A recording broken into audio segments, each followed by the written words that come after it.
UP सरकार में मंत्री दिनेश सिंह जी इस वक्त हमारे साथ हैं। दिनेश जी, पिछले 2 दिनों से रायबरेली की राजनीति बेहद गर्म रही और उसके कारण थे आप। राहुल गांधी का दौरा था लेकिन पूरी महफिल आपने लूटी।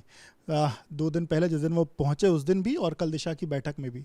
पहले दिशा की बैठक की बात कर लेते हैं। दिशा की बैठक का एक वीडियो वायरल हो रहा है जिसमें आपने कहा कि वो राहुल गांधी जब उच्च सदन में अध्यक्ष की बात नहीं मानते तो आप यहाँ पर क्यों उनकी बात मानेंगे? ऐसा क्या वो मनवाना चाह रहे थे जो आप उनकी बात नहीं मान? देखिए, दिशा की बैठक भारत सरकार के ग्रामीण विकास मंत्रालय द्वारा जारी दिशा निर्देशों के अनुरूप ही चलनी चाहिए।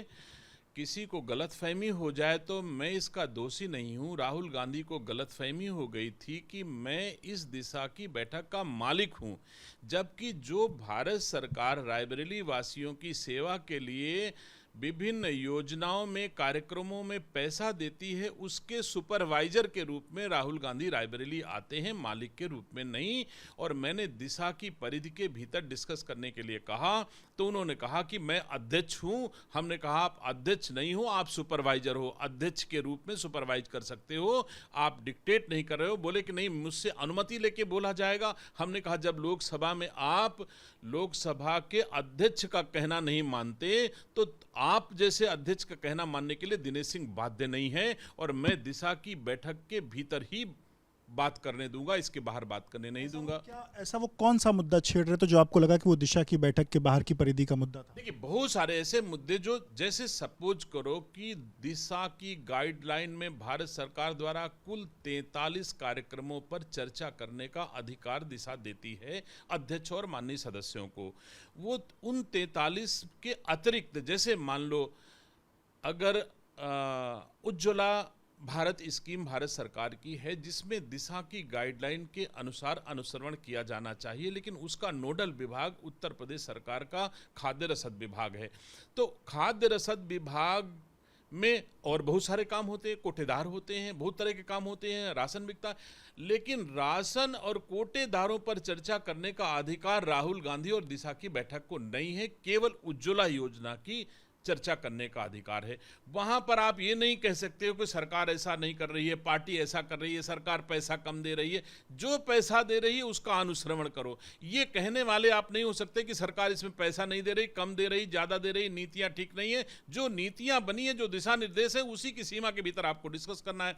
तो जब भी वो सरकार की निंदा पर चाहते थे, पार्टी की ओर ले जाते थे, तो मैं कहता था ना, बिल्कुल दिशा की परिधि यही है और इसी दिशा की परिधि में आपको बात करने दूंगा, इसके बाहर नहीं बात करने दूंगा। और मुझे खुशी है कि एक लंबी चौड़ी फौज लेकर के राहुल गांधी आते हैं। खुद को उस बुकलेट से ढूंढ के 4 सवाल पूछने की अकल राहुल गांधी को नहीं है। इतने वकील लेकर के चलते हैं, पीछे बैठाते हैं, कोई कान में बोलता है, कोई पर्ची देता है, तो भी एक सवाल नहीं कोई ऐसा पूछ पाए जिससे कि हमारी सरकारों को कटघरे में खड़ा कर सके। उनके प्रयास थे कि भारत सरकार और राज्य सरकार को कटघरे में खड़ा किया जाए। लेकिन मुझे खुशी है रायबरेली के अधिकारियों ने जिस रूप में प्रस्तुतिकरण दिया उससे महसूस हुआ 80% योजनाओं में 100% प्रगति जो हम लोगों को दिखाई पड़ी। अच्छा काम हुआ, थोड़े बहुत कामों में कहीं कमी ज़्यादा हुई है तो उसको इस आशय के निर्देश दिए गए कि इसको पूरा करा जाए। लेकिन राहुल गांधी खोजते रह गए भारत सरकार और राज्य सरकार के कामों में कमियां, लेकिन एक भी कमी ढूंढे नहीं पाए, क्योंकि मोदी जी और योगी जी मिल करके श्रेष्ठ भारत के निर्माण के लिए एक अच्छी रायबरेली बनाने के लिए काम कर रहे हैं। कांग्रेस के लोग ये कह रहे थे कि विकास की जो गति है वो धीमी है, पारदर्शिता नहीं है, इसका राहुल गांधी वहां पर विरोध कर रहे थे। जब राहुल गांधी को पता ही नहीं है कि किस विषय में क्या पूछना चाहिए तो क्या पूछे होंगे राहुल गांधी? अगर आप अंदर से सूचना विभाग से वीडियो निकलवा के देख लीजिए तो पता आपको चल जाएगी कि पता ही नहीं उनको कि क्या विषय में हम बैठक में आए हैं, ये विषय कैसे हैं। जो पीछे से पर्ची मिलती थी वही राहुल गांधी पूछ लेते थे, इससे ज़्यादा राहुल गांधी वहाँ न कुछ पूछ पाए हैं। और मैं गर्व से बार बार कहता हूँ कि रायबरेली जनपद का विकास दोनों सरकारों के द्वारा राहुल गांधी की सरकारों से बेहतर हो रहा है। हमारे यहाँ एक रिंग रोड का निर्माण रायबरेली में सोनिया गांधी ने दिया था और बिना सांसद हुए उससे बड़ी रिंग रोड देने का काम हमारी सरकारों ने किया।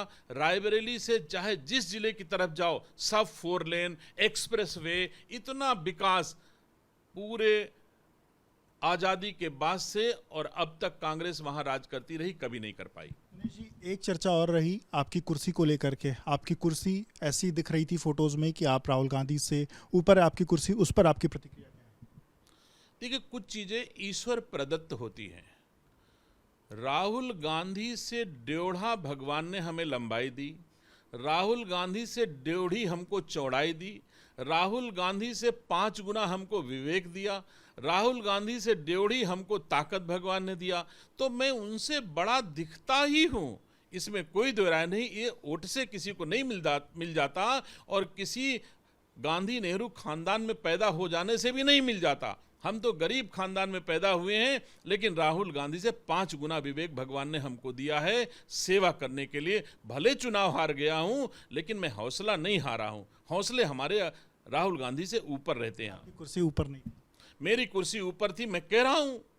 जब भगवान ने मेरी लंबाई चौड़ाई बढ़ा दी है, भगवान ने ताकत हमको इतनी उनसे ज्यादा दी है, तो मैं बढ़ा तो दिखूंगा। यद्यपि राहुल गांधी हमसे बड़े हैं, वो अपनी पार्टी के मालिक हैं और मैं अपनी पार्टी के नेतृत्व का छोटा सा सिपाही हूं। इस दृष्टि से राहुल गांधी हमसे बड़े हैं, लेकिन भगवान ने हमको उनसे बड़ा और सब मामलों में बनाया है, एक को छोड़ करके कि वो एलओपी हैं और मैं उत्तर प्रदेश सरकार का मंत्री हूं। इतना अंतर हो सकता है। वो भारत सरकार के कैबिनेट मंत्री का दर्जा उन्हें प्राप्त है और मैं उत्तर प्रदेश सरकार का स्वतंत्र प्रभार मंत्री हूं। इतना अंतर है, जरूर इतना मैं उनसे छोटा हूं। और राहुल गांधी को हमसे ज़्यादा वोट मिले हैं, इतने में भी वो हमसे बड़े हैं, मुझे कम मिला।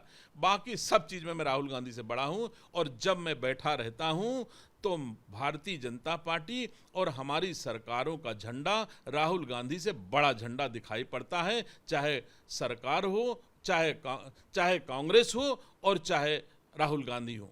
एक चीज़ और कल देखने को मिली, आपके बेटे की तस्वीर राहुल गांधी से हाथ मिलाते हुए। सोशल मीडिया पर लोग उस पर सवाल कर रहे हैं कि एक तरफ आप राहुल गांधी का विरोध करते हैं और आपके बेटे जब राहुल गांधी से हाथ मिला रहे हैं आप पीछे की तरफ में खड़े हैं, उस पर आपकी प्रतिक्रिया? देखिए, दिशा की बैठक संपन्न होने के उपरांत राहुल गांधी जी हमारे पीछे से निकल करके और जो दिशा के सदस्य माननीय विधायकगण थे उन सबसे हाथ मिलाया।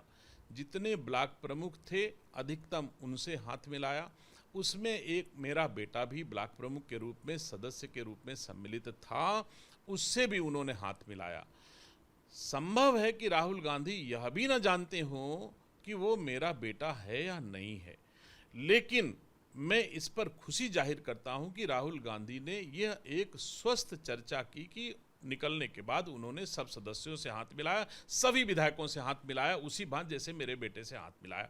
अब केवल मेरे बेटे से हाथ मिलाते हुए फोटो कांग्रेस के भाड़े के कुछ लोग जो हैं उसे पूरे देश में वायरल कर रहे हैं और ये फायदा उठाने की कोशिश कर रहे हैं कि अगर यह हम फोटो वायरल कर देंगे तो रायबरेली की जनता नाराज हो जाएगी, दिनेश सिंह से भारतीय जनता पार्टी नाराज हो जाएगी, नेतृत्व नाराज हो जाएगा। जबकि मुझे दुख है कि मेरे बेटे ने राहुल गांधी से हाथ क्यों मिलाया।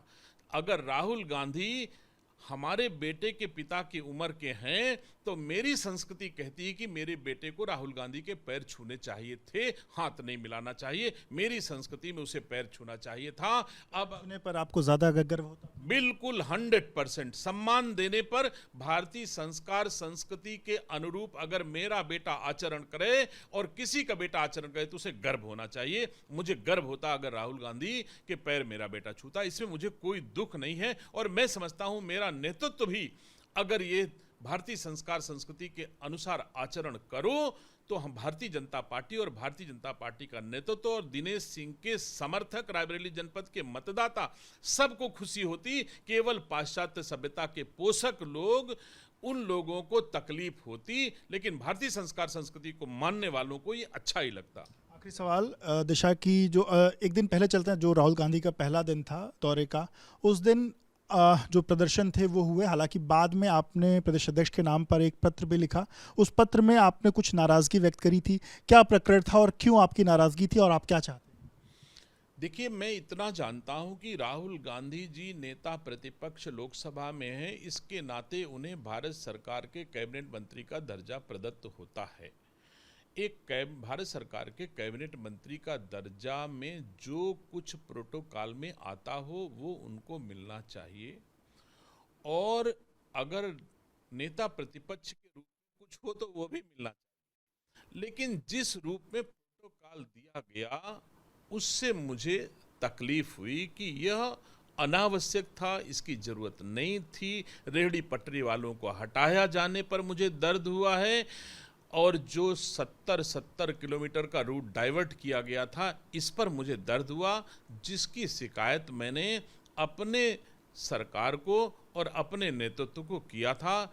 उम्मीद करता हूं कि उस पर कार्रवाई जरूर होगी। क्या ये राहुल गांधी के पहले ऐसे दौरे पर ऐसी कुछ चीजें देखने को मिली है, या आप इसके पहले कभी भी राहुल गांधी जब आते थे तो इस तरीके के लोगों को नहीं कभी भी राहुल गांधी को आते हुए मैंने बहुत दिन बीत गया, कभी भी राहुल गांधी के आने पर इस तरह की व्यवस्था नहीं हुई जैसे अब की हुई।